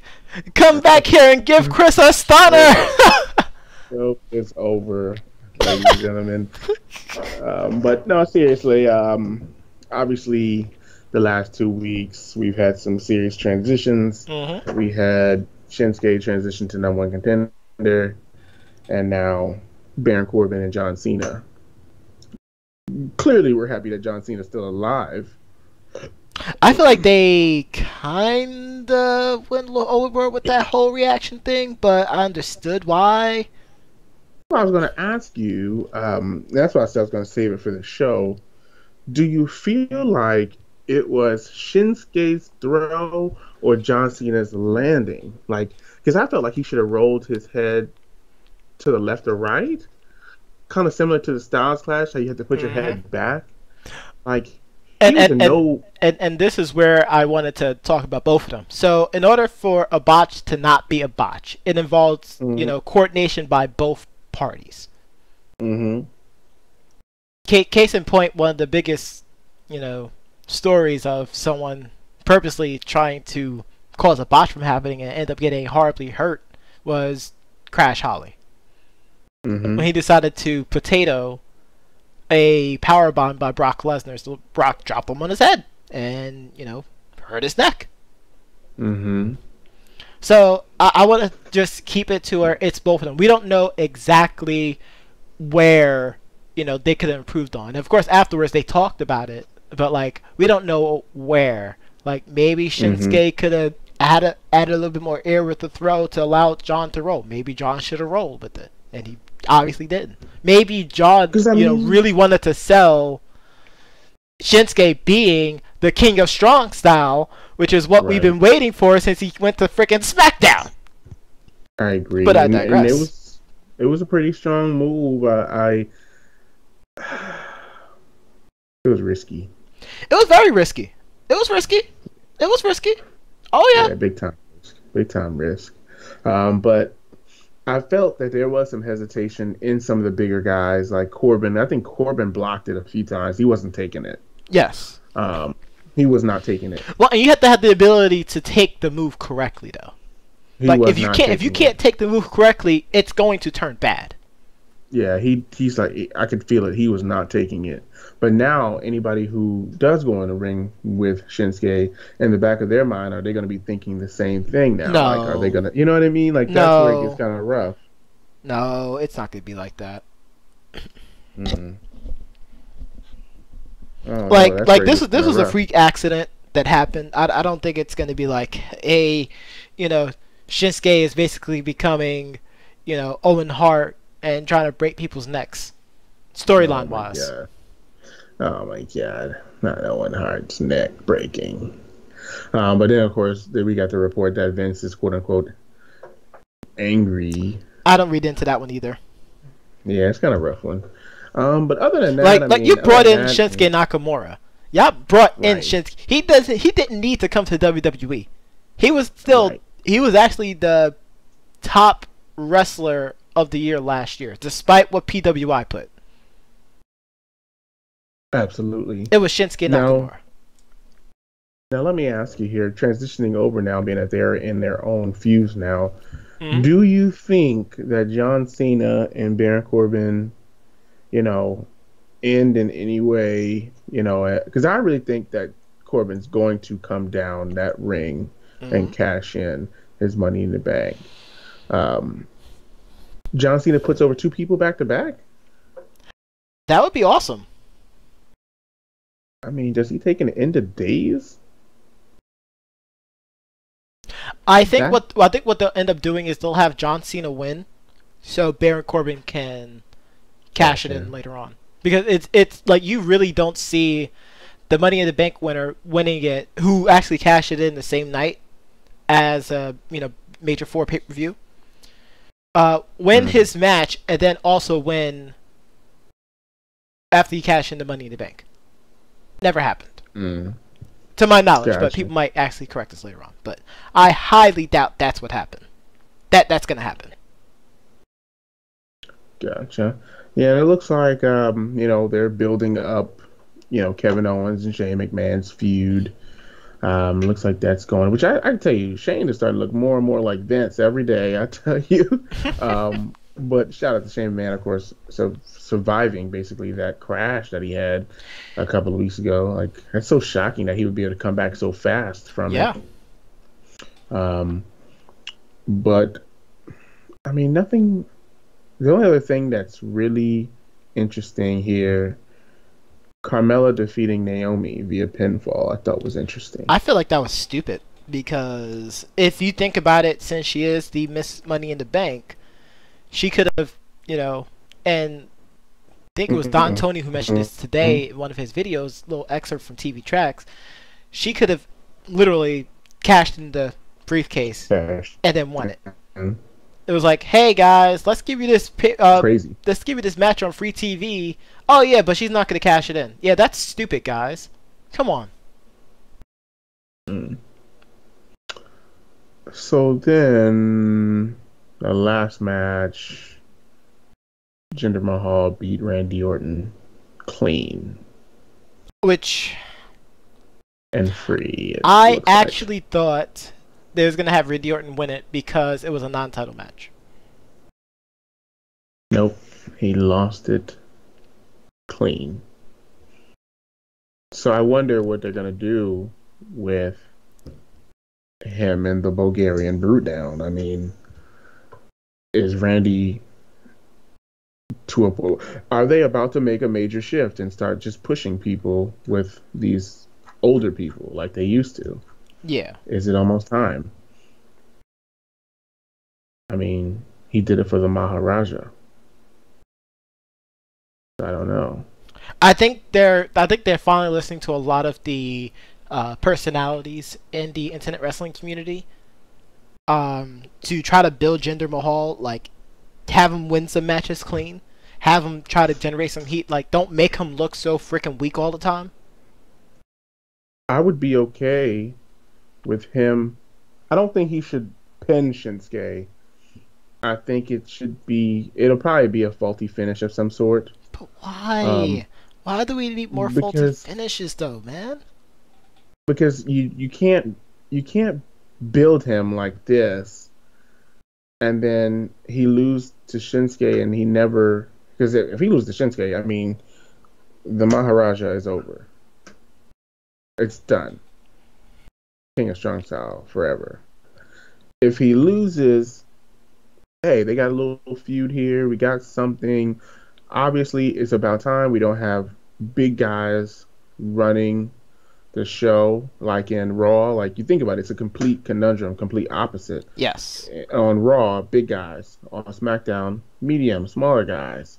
This could get, it could get interesting, Then we'll get, the Shinsuke and I guess AJ Styles later on, or those matches that you said you've seen already, but they're gonna bring it again because it's never happened before. In WWE. You know what I mean? You're gonna get in WWE, exactly. But this is all a ploy here. If they can run, Corbin versus Cena for a while, Mahal versus Shinsuke, and not a long while, maybe a couple of weeks, maybe 2 pay-per-views. If they can run, because it's kind of ridiculous if they bring out the Great Khali into a Punjabi prison match 1 week or one pay-per-view, and then the next pay-per-view Shinsuke Kinshasas everyone and wins. It's kind of weird. I think it's just because of the way they built it. Yep. It's just the main event title scene, and they're finally starting to pick up more steam with it. So, I mean, I'm glad they're starting to pick up steam. I just don't know where they're trying to go with this. Like, will he finally be a legit, main eventer? I mean, granted, SmackDown isn't necessarily the land of the higher echelon main eventers, because we all know what was going to be the freaking last match of SummerSlam. Let's not sit here and kid ourselves. Unless Roman Reigns loses and he goes over and Superman punches everybody. Yeah, that makes me throw up in my mouth a little bit. Similar to me doing Charlotte. Yep. Wait, you're doing Charlotte? Oh my god. You said that. You definitely said that one. That's my final thought. Oh my god. But yeah, I think that's pretty much it. I don't know what else they're gonna do. I mean, obviously Rusev came down and kicked Randy Orton in the face, but it's kind of weak too. So Randy Orton took 2 L's. I think Randy Orton. I don't know what Randy Orton's doing anymore. Like, I feel like he's eventually going to become the JTG of this year. And it's just there just to be there. He's there to just give someone an RKO, and then he's finished. That's I think it's almost time to literally go to TNA or Ring of Honor or something. Well, TNA isn't TNA anymore. It's I don't care. Global Force Wrestling, GFW. Global Force Pissants. Global Force Pissants.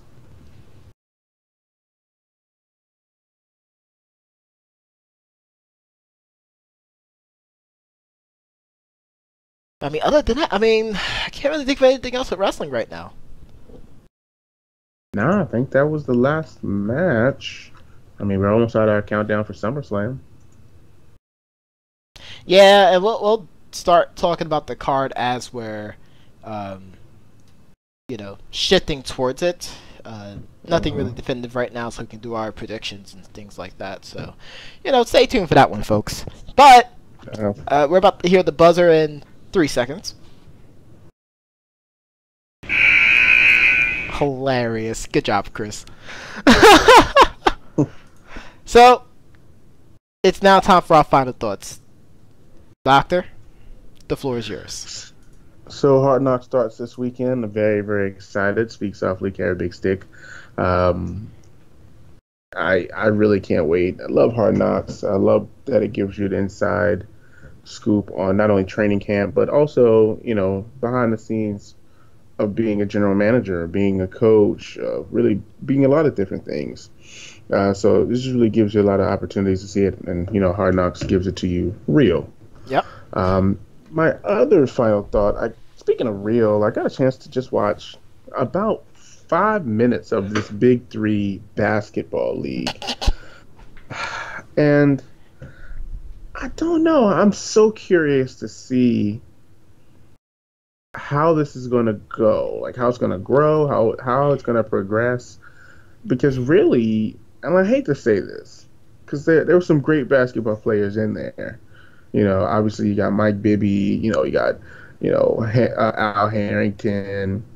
You got a few guys. Allen Iverson. You got a few guys in there that were great, and I just feel like this is one of those things where it's like, hey, we still want to play basketball at a high level, or not a high level, but at a in front of a crowd. Mm-hmm. So let's do some 3-on-3 street basketball, and they have a 4-point jumper. Like it's so crazy, man. I don't know how long that league's gonna last. I mean, it's still its inaugural season, so of course they can always, make some changes, make tweaks and things like that. I don't think it's gonna burn up in flames like XFL or anything, but I'm just saying. Well, XFL burned in flames for a totally different reason. They was trying to be, Monday Night Football, which was like a terrible, terrible no. Like being Monday Night Football, but still being WWE, which was like the worst marketing ploy ever. It made it.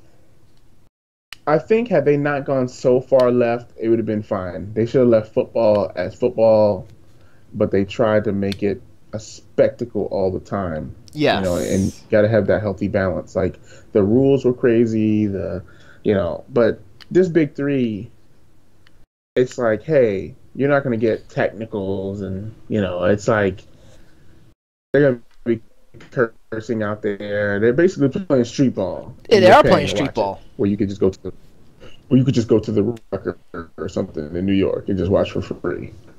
Yeah. That's why it's kind of weird. But more power to them. I definitely appreciate those final thoughts, sir. My final thoughts, there was a story that we posted out on our Facebook and Twitter, at Debates Among Friends. Facebook.com/Debates Among Friends. A Texas Tech quarterback recruit passed away this week due to cancer. It's really like, wow. Yeah. He actually committed to Texas Tech in January, but he was also undergoing some chemotherapy treatment back in early 2016. And of course, during the chemotherapy, he had to go back and get surgery done because he had some tumors that developed. According to, the doctors, or actually it was one of the sources from the Billups Gazette, the tumors were the sizes of 2 footballs. So, I mean, it's quite a loss, but the positive feedbacks on the social media was great. It just shows, despite everything else that's going on with the Kaepernick situation, things like that, like people still shows they have some kind of humanity for people's, passings, and just it still gives us a little bit more hope that we know what we're trying to do. Definitely. And that's the only one I have. Like, that's the only one I really wanted to talk about. Yeah, I thought about it. I'm glad I didn't steal it, because I was definitely going to throw that in there, because I did see that. But no, I hate that we had to end on a downer, but it's a downer. This is what Professor John Gotti do. Usually it's me, honestly, but I mean, I understand. I guess we had to just share the down. Yes. Share the down. And also, ladies and gentlemen, we do now have an Instagram page. If you search Debates Among Friends on Instagram, you can find us. Make sure you give us a follow. We're going to start putting some content out there, just on a lot of things that we're trying to do. So that's also just some big news. But let's go into our big finish. Tonight's track comes from the artist Cunning Linguists.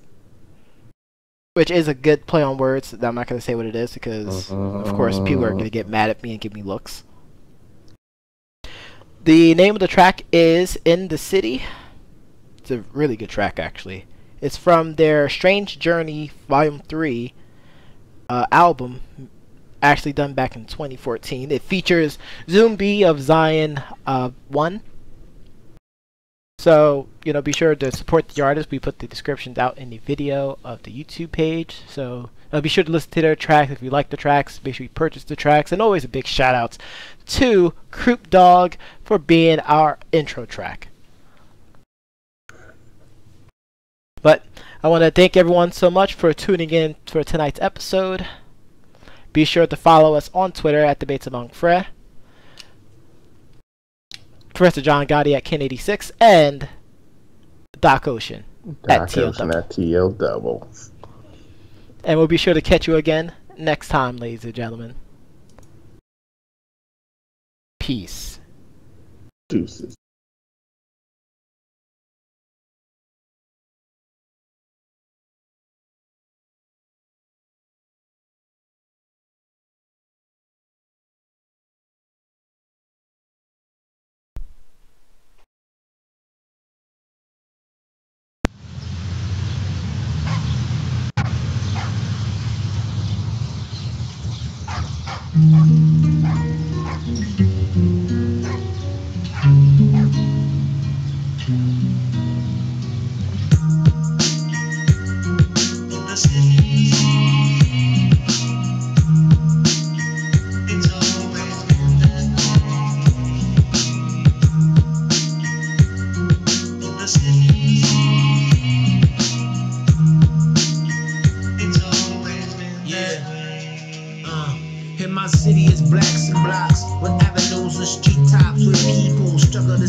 Corner stores, whores, drugs galore, exploitation's core, guns and gore.